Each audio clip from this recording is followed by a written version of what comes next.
now we have the breaker block. So BB, as it will be shown on charts, breaker block is characterized by the highest up close candle in the most recent swing high prior to the low being ran. Might sound confusing now, but when I show you an example, it won't be. That is for a bullish breaker, right?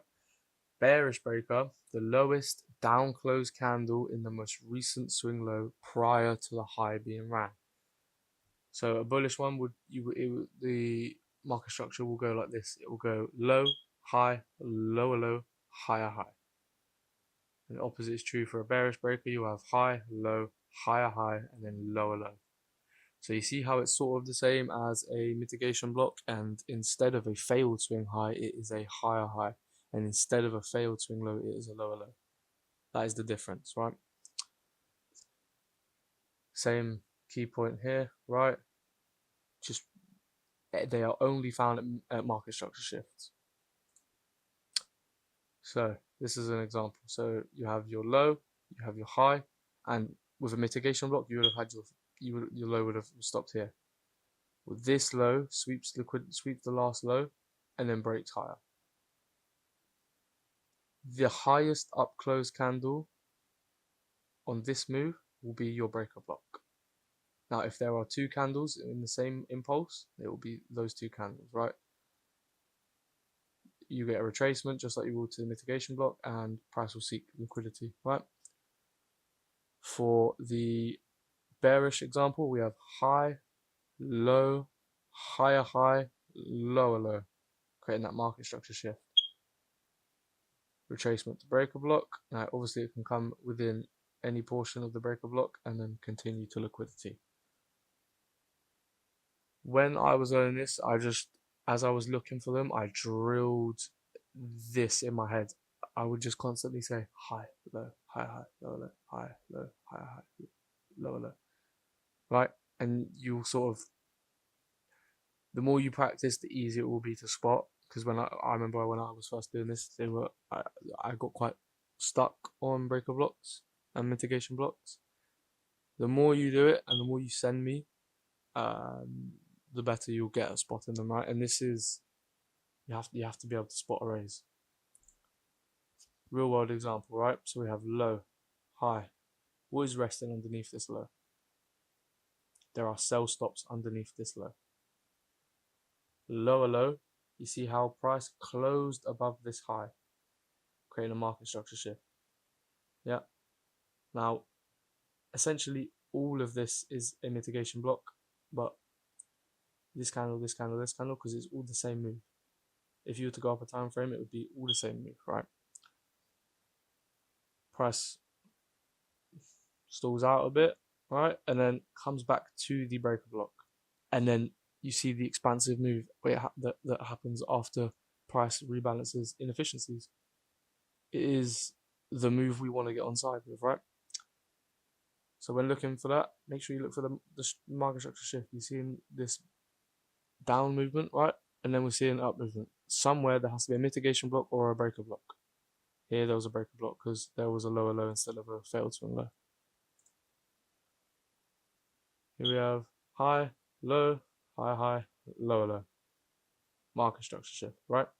Price coming up. Change in character. Price slowly comes up to the breaker block. Down.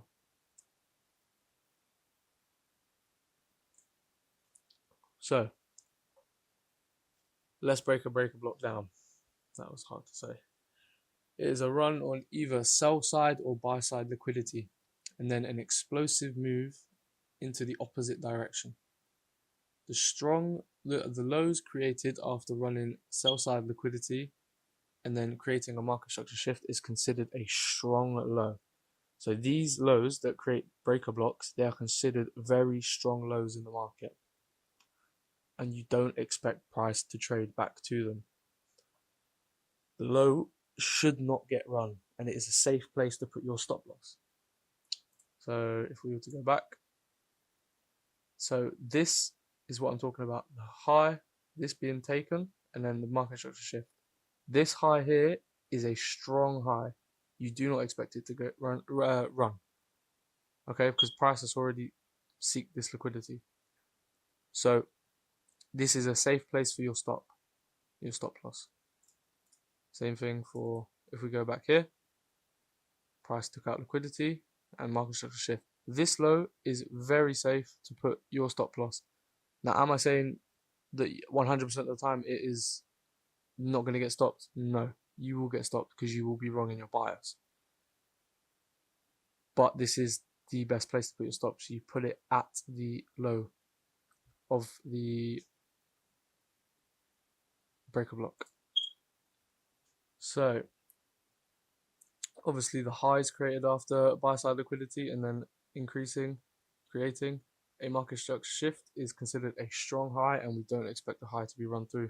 If our bias is truly bearish and the high will not get run, it is a safe place to put your stop loss, right?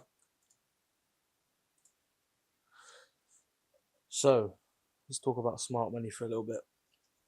Smart money, so the Federal Reserve, that type of smart money, right, needs a counterparty.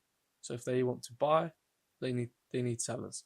If they want to sell, they need buyers. And that's how market works. So if they want to buy, they must induce sellers into the market, right? So they open sell positions. Once sellers are induced, they can position their buys, okay? Because there has to be an equal and fair opportunity in the market. For them to buy, there has to be sellers. So because they are such big players in the market, price starts to move up, okay? Stopping all of these sellers out. They lose money. They hit stop loss ran.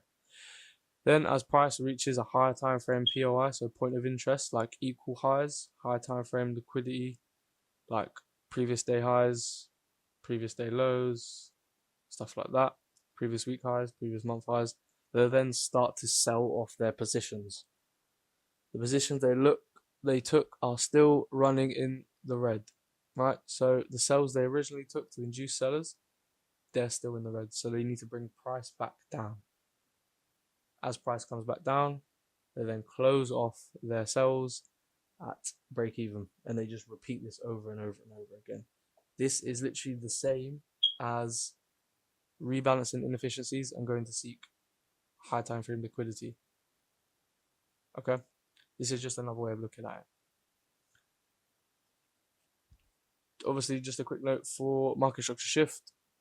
For it to be valid, very crucial, you have to have a candle body close, not wick.